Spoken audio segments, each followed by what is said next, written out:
Hey everybody, welcome back to Plan to Be Perfect. Today's video, I'm sure you're guessing what I'm trying to say by the title, but I am definitely not trying to talk anybody out of becoming a teacher. I absolutely love being a teacher, and although it can be stressful at times, I would never choose another profession over the one that I've chosen. I absolutely love what I do, and I am by no means trying to sway you from becoming a teacher, or I am not trying to make you quit your profession. What I am trying to do is help some people make an informed decision on whether or not they actually want to do this for the rest of their lives. So, I have 5 tips today that are going to help you make up your mind as to whether or not you're going into the right field. So that's exactly what I want to do. I'm going to tell you 5 reasons why you should not become a teacher. And if any of these things apply to you or don't apply to you, then that should help you make your decision on becoming a teacher. So let's get right into the video. So the first reason why you should not become a teacher is if you don't like kids. If you don't like kids, you definitely should not become a teacher. I do hear sometimes people who are thinking about going into the profession that just like the stability of being a teacher and the holidays, and they think that seems so glamorous, but the truth is that teachers that really take their job seriously actually plan over those breaks. We grade papers over those breaks. We really don't get breaks.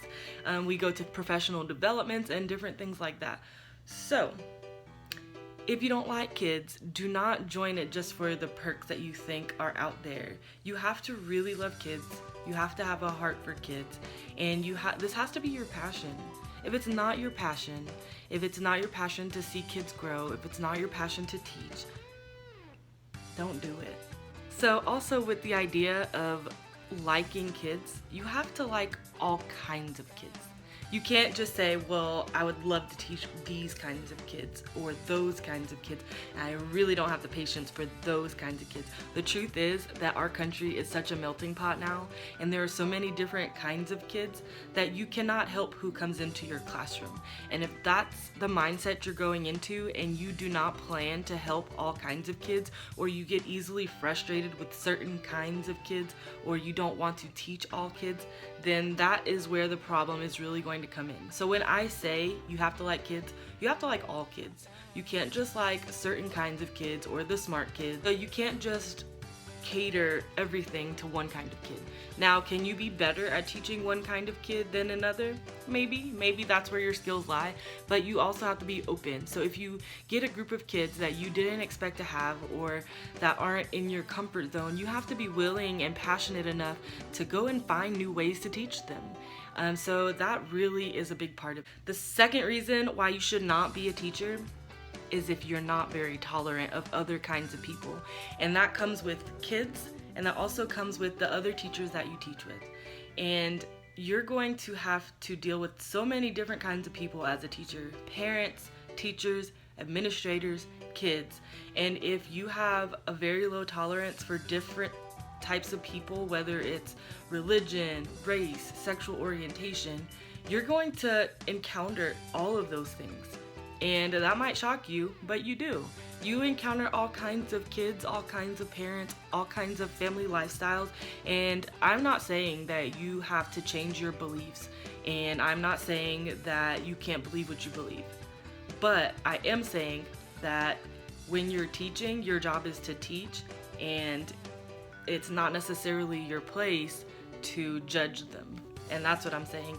You have to be able to still treat people all the same and treat your students the same, treat the parents the same, and not cater more to one set or group than another. And to be honest, I know that sometimes it's easier to cater to parents that are more involved because they're more involved. And I mean, you can't help the fact that certain parents email you all the time or call you all the time. I mean, that's just part of your job. But as far as how you treat people, I think that you have to be very tolerant, and I'm not saying you have to accept people's lifestyles and ideals as your own, but you have to still accept that person as someone you're serving in the classroom. So if you are not tolerant to the point where your opinions are going to be noticed by the students and how you treat them, then teaching is not for you, because you're going to encounter that at some point in your teaching career. So, if you're not tolerant, do not become a teacher.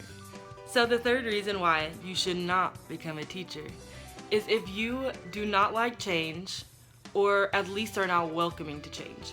Because let's be honest, education changes every day.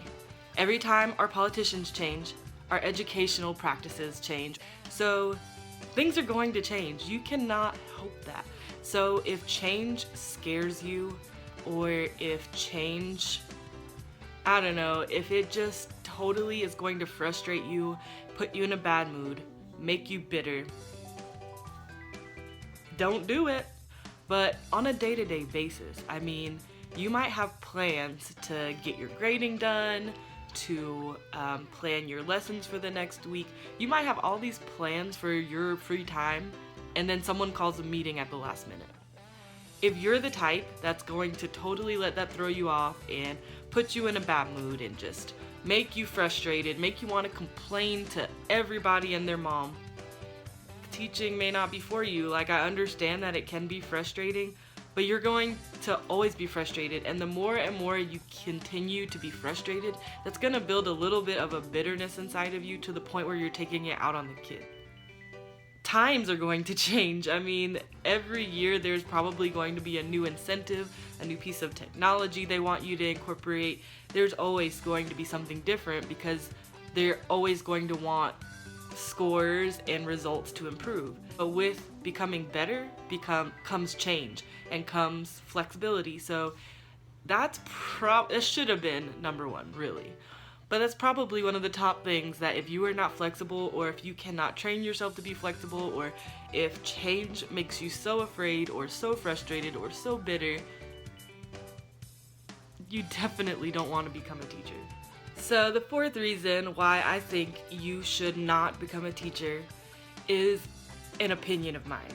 And I already know that probably 50% or more of teachers will not agree with me on this one, and some will. And basically, my fourth reason why I think that you should not become a teacher is if you don't believe in the service mentality. If you don't believe that you're here to serve your students, and I truly believe in a customer service approach to teaching. I'm not saying that everything you do has to try to impress parents or impress students, but at the same time, it does a little bit. I mean, you want your students to be engaged, and with engagement, they have to like what they're doing. They have to find fun or a little bit of entertainment in it. You have to communicate with parents. You have to, and do it in a way that's of customer service. And I just truly believe that you want to cater to them. You want to cater to their needs. Not necessarily, I know that there are situations where people want to control and manipulate you as a teacher, and maybe change grades or make things happen that is not really in the kid's best interest. But I also feel that this is our job. And I know that a lot of teachers don't agree with that, and they feel like it gives parents too much power, I guess is the right word, because I don't know, I guess it's kind of an ego thing, maybe, that you're not going to control my classroom, or you're not going to run my classroom. But the truth is, your job is to teach these kids, and the parents' job is to make sure their kids are learning. And let's just think about what you would want for your kid. You may or may not have kids, but if you had kids, or if you have kids, don't you want the best for your kids?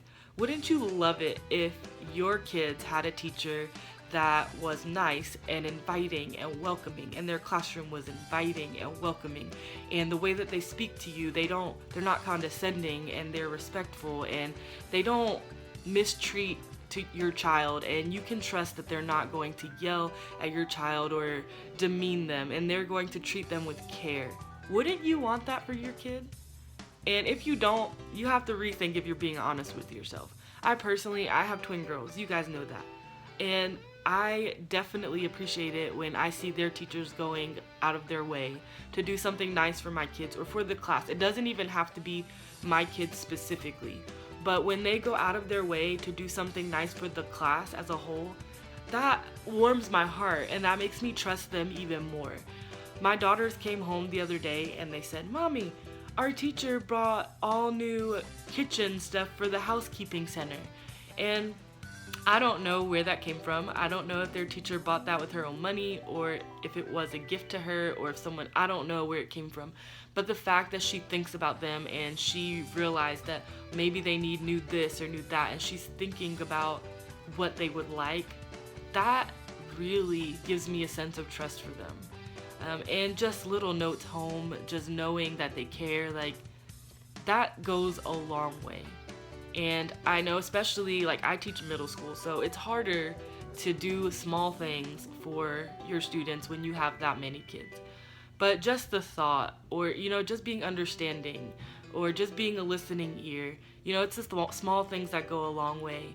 And that's a part of customer service.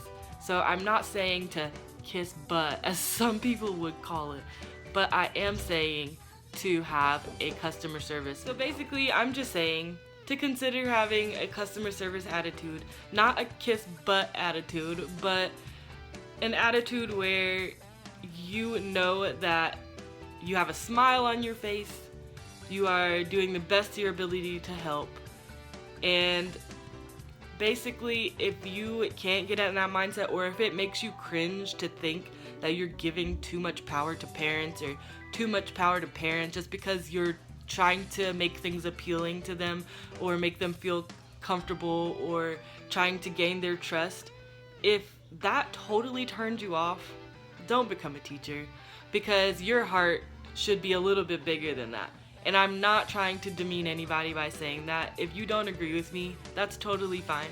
But it's just my opinion, like I said, and I personally think that a customer service approach is the way to go. So that's my fourth reason why you should not become a teacher if you are not willing to have some customer service. So the last reason, and probably the biggest reason, is the money. Do not go into teaching if you're just doing it for the money. Now, let me say, I'm not complaining about my salary, but if you are going into this for the money, you're going to be disappointed. And if you're not disappointed, if you think the salary is great and that's your motivation for doing it, then you're going to be miserable in other ways. I found that if you are doing it just for the money, you're going to think it's not worth the money. Now, do I think it's worth it? Yes, because I'm doing something I absolutely love. I'm doing something that I'm passionate about. I'm doing something that I feel makes a difference. And like, to me, it's part ministry. Like, being able to teach and to literally change lives of kids, to me, is ministry. And that's my own personal belief.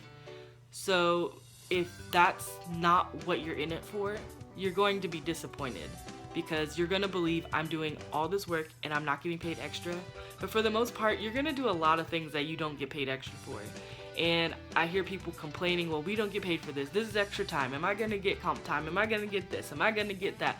And the truth is, if your heart is in it, you're just gonna do what you have to do. Point is that it shouldn't all be all about money.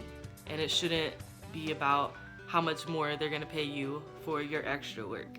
So I personally think that if money is your motivation and you don't have a passion for what you do, I don't think you should be a teacher. So with all that said, I hope this helps. I, once again, am not trying to discourage anyone from becoming a teacher.